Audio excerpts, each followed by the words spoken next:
Hi, welcome to Veera's home. ಇವತ್ತು ನಾವು ಆಲೂ ಪರೋಟ ಮಾಡುವುದು ಹೇಗೆ ಅಂತ ನೋಡೋಣ.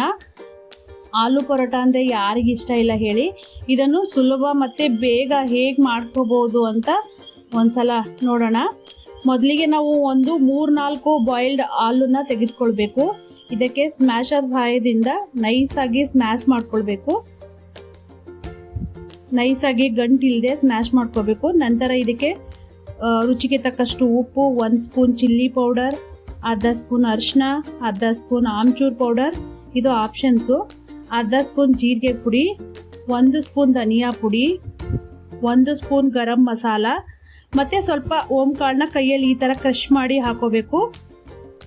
ಸಣ್ಣಗೆ ಕಟ್ ಮಾಡಿದ 1 ದೊಡ್ಡ ಗಾತ್ರದ ಈರುಳ್ಳಿ, ಸ್ವಲ್ಪ ಕೊತ್ತಂಬರಿ ಸೊಪ್ಪು, ಸ್ವಲ್ಪ ಪುದೀನ ಸೊಪ್ಪು ಮತ್ತು ಸ್ವಲ್ಪ ಕರಿಬೇವಿನ ಸೊಪ್ಪು. ಈ 3 ಸೊಪ್ಪುಗಳನ್ನ ಕಟ್ ಮಾಡಬೇಕು, ಸಣ್ಣಗೆ ಕಟ್ ಮಾಡಿಬಿಟ್ಟು ಹಾಕೋಬೇಕು. ನಂತರ ಜಿಂಜರ್ ಗಾರ್ಲಿಕ್ ಪೇಸ್ಟ್ ಹಾಕ್ಕೊಂಡ್ಬಿಟ್ಟು ಈ ಥರ ಕೈಯಿಂದ ನೈಸಾಗಿ ಇದನ್ನು ಮಿಕ್ಸ್ ಮಾಡ್ಕೋಬೇಕು. ಎಲ್ಲ ಮಸಾಲೆ ಮತ್ತು ಸೊಪ್ಪು ಎಲ್ಲ ಮಿಕ್ಸ್ ಆಗಬೇಕು. ಹೂರಣದ ಹದಕ್ಕೆ ಬರಬೇಕಿದು. ನಾವು ಒಬ್ಬಟ್ಟು ಮಾಡ್ತೀವಲ್ಲ, ಒಬ್ಬಟ್ಟು ಮಾಡೋಕ್ಕೆ ಹೂರಣ ಯಾವ ಥರ ಹದ ಇರುತ್ತೋ ಆ ಥರ ಹದಕ್ಕೆ ಬರಬೇಕು. ನಂತರ ಚಪಾತಿ ಹಿಟ್ಟನ್ನ ಈ ಥರ ಲಟ್ಟಿಸ್ಕೊಂಡ್ಬಿಟ್ಟು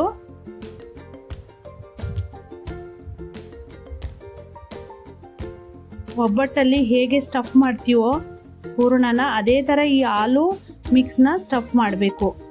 ಸ್ಟಫ್ ಮಾಡಿಬಿಟ್ಟು ಎಕ್ಸ್ಟ್ರಾ ಇರುವಂಥ ಈ ಥರ ಹಿಟ್ಟನ್ನ ತೆಗೆದು ಸ್ವಲ್ಪ ಹಿಟ್ಟು ಹಾಕ್ಕೊಂಡ್ಬಿಟ್ಟು ಇದನ್ನು ಲಟ್ಟಿಸ್ಕೊಳ್ಬೇಕು.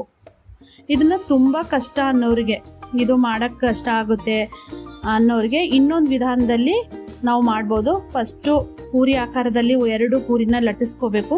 ಒಂದು ಕೆಳಗಡೆ ಈ ಥರ ಹಾಕಿಬಿಟ್ಟು ಆಲೂ ಮಿಕ್ಸ್ನ ಈ ಥರ ಹಾಕಿಬಿಟ್ಟು ಅದ್ರ ಮೇಲ್ಗಡೆ ಇನ್ನೊಂದು ಪೂರಿ ಹಾಕಿಬಿಟ್ಟು ಸುತ್ತಲೂ ಏನಿರುತ್ತಲ್ಲ ಅದನ್ನು ಎಡ್ಜು ಕ್ಲೋಸ್ ಮಾಡಬೇಕು.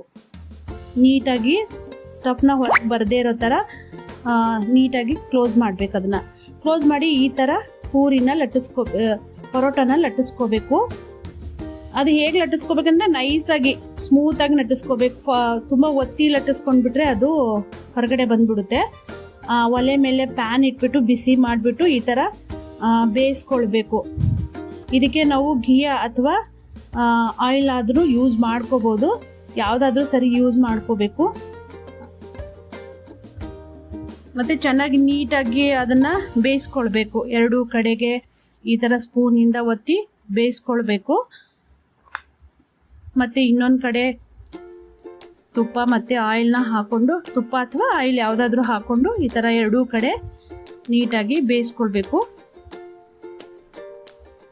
ಇದು ಇವಾಗ ಮೊಸರು ಅಥವಾ ತರಕಾರಿ ಸಾಗು ಜೊತೆ ತಿನ್ನಲು ರೆಡಿಯಾಗಿರುತ್ತೆ. ಚೆನ್ನಾಗಿ ಬೇಯಿಸ್ಕೊಳ್ಬೇಕು 2 ಕಡೆಗೆ. ಇದನ್ನ ಒಂದ್ಸಲ ಟ್ರೈ ಮಾಡಿ, ತುಂಬ ಸುಲಭವಾಗಿ ಮಾಡ್ಬೋದು ಮತ್ತು ಬೇಗ ಆಗುತ್ತೆ. ಇದು ಮೊಸರಿನ ಜೊತೆನೂ ತಿನ್ಬೋದು. ಒಂದ್ಸಲ ಟ್ರೈ ಮಾಡಿ, ಟೇಸ್ಟ್ ಮಾಡಿ, ಮತ್ತು ನಮ್ಮ ಚಾನಲ್ನ ಸಬ್ಸ್ಕ್ರೈಬ್ ಮಾಡಿ. Thank you.